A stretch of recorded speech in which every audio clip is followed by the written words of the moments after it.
Well, I added some Domino XM2 grips.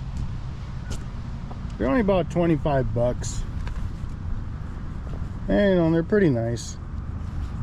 They're 100% more grippier than the stock ones. Debatable if they're any more comfortable, but I don't notice any vibrating in the bars, so they're working. This thing has, you know, a lot of bar vibrations, so we got these heavy bar ends.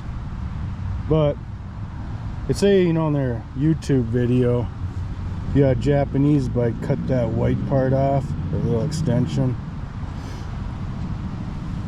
I did that on this side. Sweet mother.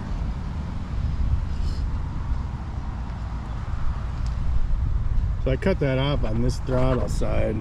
Make sure she snaps back. Which it does. They want a millimeter of clearance over here. I mean, I could have got it on further, but it tracked everything. All this white crap flying around in the air today.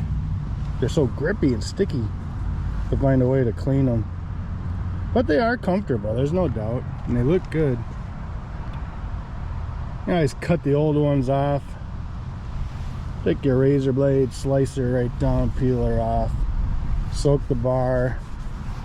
Rubbing alcohol, isopropyl alcohol, slide these on. It's got two safety wire notches. I ordered some real safety wire until now I got this on there. Doesn't really seem to need it, but just let it dry. They stay right where they're at. I mean, if nothing else, they look cool. They're not any worse than stock, maybe slightly better, you know, just because they're so grippy. That's what most people are probably looking for.